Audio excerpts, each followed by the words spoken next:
ಸಾರ್ವಜನಿಕ ಸ್ಥಳಗಳಲ್ಲಿ ಬಯಲು ಮೂತ್ರ ವಿಸರ್ಜನೆ ತಡೆಯುವ ಉದ್ದೇಶದಿಂದ ಬೀದರ್ ಮಹಾನಗರ ಪಾಲಿಕೆಯು ನಗರದಲ್ಲಿ anti urine reflective steel sheet ಅಳವಡಿಸಲು ಮುಂದಾಗಿದೆ. ಈ ಶೀಟ್ ಥೇಟ್ ಕನ್ನಡಿಯಂತಿದ್ದು ಅದರ ಮುಂಭಾಗದಲ್ಲಿ ಹಾದು ಹೋದರೆ ಅದರಲ್ಲಿ ಪ್ರತಿಬಿಂಬ ಬೀಳುತ್ತದೆ. ನಗರದ ಪ್ರಮುಖ ಸಾರ್ವಜನಿಕ ಸ್ಥಳಗಳ ಗೋಡೆಗಳಲ್ಲಿ ಈ ಶೀಟ್ ಅಳವಡಿಕೆಗೆ ಪಾಲಿಕೆ ಮುಂದಾಗಿದೆ.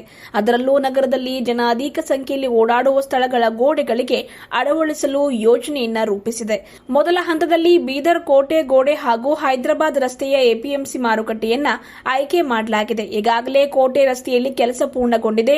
ಎಪಿಎಂಸಿ ಎದುರು ಸರ್ಕಾರಿ ಜಾಗ ಅತಿಕ್ರಮಣಕ್ಕೊಳಗಾಗಿದ್ದು ಅದನ್ನು ತೆರವುಗೊಳಿಸಿ ಅಲ್ಲಿ ಶೀಟ್ ಅಳವಡಿಸಲು ತೀರ್ಮಾನಿಸಲಾಗಿದೆ ಎಂದು ಪಾಲಿಕೆ ಅಧಿಕಾರಿಗಳು ಮಾಹಿತಿ ನೀಡಿದ್ದಾರೆ.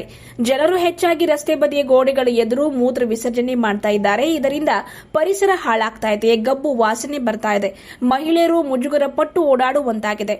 ಗೋಡೆಯುದ್ದಕ್ಕೂ ಈ ಶೀಟ್ ಅಳವಡಿಸುವುದರಿಂದ ಅಲ್ಲಿ ಯಾರಾದರೂ ಮೂತ್ರ ವಿಸರ್ಜನೆ ಮಾಡಿದರೆ ಅದರಲ್ಲಿ ಅವರ ಪ್ರತಿಬಿಂಬ ಬೀಳ್ತದೆ. ಇದರಿಂದಾಗಿ ಅವರಿಗೆ ಮುಜುಗರ ಉಂಟಾಗಿ ಅವರ ವರ್ತನೆಯಲ್ಲಿ ಬದಲಾವಣೆ ಆಗಬಹುದು ಎನ್ನುವ ಪಾಲಿಕೆಯ ಲೆಕ್ಕಾಚಾರ ಆಗಿದೆ.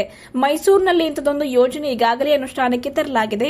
ಸಾರ್ವಜನಿಕ ಸ್ಥಳಗಳು ಸ್ವಚ್ಛವಾಗಿ ಇಡಬೇಕೆನ್ನುವುದು ಜಿಲ್ಲಾಧಿಕಾರಿ ಶಿಲ್ಪಾ ಶರ್ಮಾ ಅವರ ಇಂಗಿತ ಕೂಡ ಆಗಿತ್ತು. ಹಾಗಾಗಿ ಬೀದರ್ ನಗರದಲ್ಲಿಯೂ ಕೆಲಸ ಕೈಗೆತ್ತಿಕೊಡಲಾಗಿದೆ ಎಂದು ಪಾಲಿಕೆ ಆಯುಕ್ತ ಮುಕುಲ್ ಜೈನ್ ಈ ಮೂಲಕ ಮಾಹಿತಿ ತಿಳಿಸಿದ್ದಾರೆ. ಈಗಾಗಲೇ ನಗರದ ಅಂಡರ್ ಪಾಸ್ ಹಾಗೂ ಸಾರ್ವಜನಿಕ ಸ್ಥಳಗಳಲ್ಲಿ ಸ್ವಚ್ಛತೆಗೆ ಸಂಬಂಧಿಸಿದ ಚಿತ್ರ, ಗೋಡೆ, ಬರಹಗಳನ್ನು ಬರೆಸಿ ಜಾಗೃತಿ ಮೂಡಿಸಲಾಗಿದೆ. ಅದಕ್ಕೆ ಈ ಸ್ಟೀಲ್ ಶೀಟ್ ಹೊಸ ಸೇರ್ಪಡೆ ಎಂದು ಹೇಳಿದ್ದಾರೆ.